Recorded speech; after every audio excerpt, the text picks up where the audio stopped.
welcome to the Variable Y Minute with your host, the Variable Y.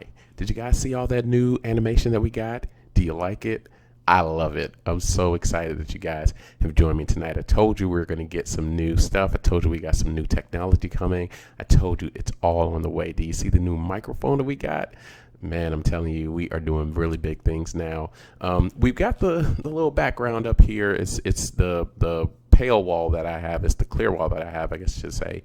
I don't know if you guys like this one or if you like the red one. Just let me know. Still trying to work some things out, trying to figure out exactly what's the best way to take the show forward. So hopefully these new things that we're doing, these changes that we're making, hopefully you guys like them. And of course, hopefully you'll tell somebody, you'll spread the word around, you'll let people know that, hey, the Variable Y Minute is actually looking very good and very professional, and we are ready to move forward into the new phase of the show.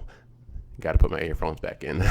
All right, so tonight what we're going to talk about is I had some stuff I wanted to talk about, and then I heard something that shocked me, quite frankly, and I'm sure it shocked all of you too, that after 87 years and many, many times of saying, no, we are not going to change, the Washington football team has decided to change their name. I know, right?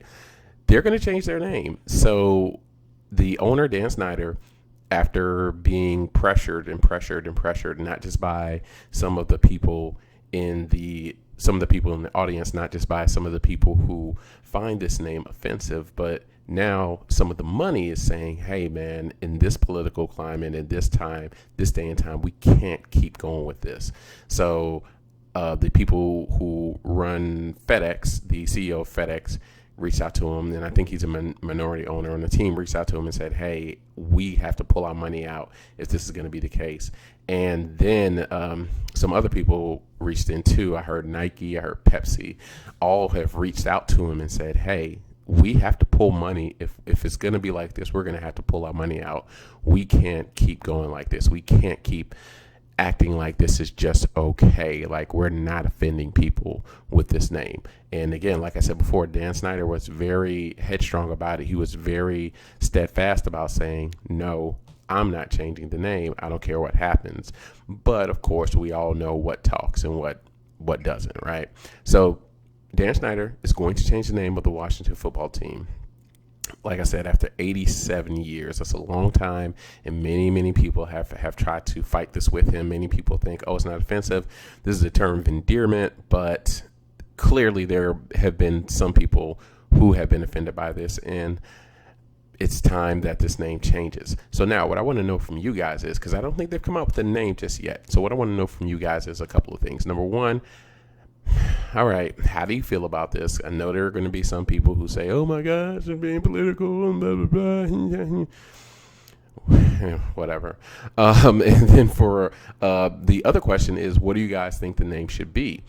Changing the name of a team that has been around so long, that has been the fabric of not just the community that they're in, but of the league, is going to be difficult. It's going to be interesting. It's going to be unheard of, unprecedented. Like, when has this happened?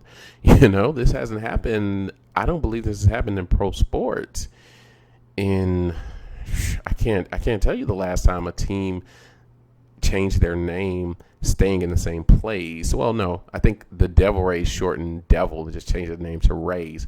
But I can't tell you the last time a team stayed in the same place in professional sports, stayed in the same place and changed their name, not shortened it, not abbreviated it, not tried to make it a little less offensive or whatever, but just full on changed their name.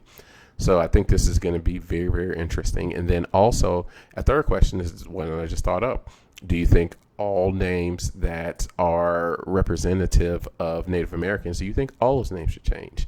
What about the Braves, the Atlanta Braves? What about the Cleveland Indians? What about the Florida State Seminoles? What about, Syracuse has already done it. They've changed their name from Orangemen to just Orange. So what about some of these other names?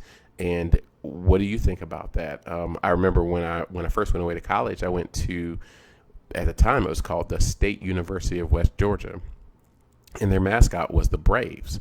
And after a while, they changed it. They changed it. Now they're just the University of West Georgia, and they are the Wolves. So it's not unprecedented for this to happen in athletics. It's not something that's far beyond the realm of possibility. It's just very, very interesting that a team that's been around this long, that has been ingrained this long into the fabric of this organization, of the NFL as a whole, is then going to turn around and change their name and decide to do it a little bit differently. So I'm very interested to find out what you guys think about that. So hit me up, guys. Like I said, you got this show right here on YouTube. Please like, share, and subscribe it. You can also find us on Instagram. I'm going to put out my little Instagram blurb at Variable Y, all one word. And then you can find me on Twitter at at variable_Y. So guys, thank you so much. I hope you enjoyed this new setup we got. I love it. This is just, I love all of this. This is a really, really big thing, big step for this show. And I really, really want to see where we're going to go after this. So I hope you guys enjoy it. Please, again, be sure to like, share, and subscribe. Leave me some comments. Let me know what we can do different. Let me know what else you want us to do. Let me know what else we can do to grab some more of your attention. And if you like the show, be sure to share it with your friends and your loved ones and your parents and your enemies. Hey, anybody can come over here and we can have us a good time talking some sports and some things going on in life. Also, another programming note, now that we got all the equipment, we are going to go back to the Variable Y podcast as well. So if you guys are out there and you like podcasts, be sure to tune into the Variable Y podcast. It's going to drop every Sunday, starting this Sunday. It's going to drop every Sunday. We're going to talk about some things we talk about on the show and maybe some other things we didn't have time to talk about, but we really want to get in depth into everything. Not just, we don't want to do just 5 or 10 minutes on one topic. We want to get really, really involved in it. We want to get real deep into it and talk about it and see how it affects us and see how it entertains us or how it could change us in a way. We'll see. So anyway, guys, thank you so much for joining me tonight. Thank you guys so much for joining me on this journey, and hopefully you're seeing some progression in the Variable Y Minute, and you'll continue to see more progression. And again, let me know where you want us to go, and we can go there together. So thank you guys so much for joining me tonight. I really appreciate you. I will see you tomorrow. Hug and kiss your loved ones. At this point, hopefully they don't have anything, so it's okay to hug and kiss them. And I will see you guys tomorrow. Have a wonderful night, and I appreciate you.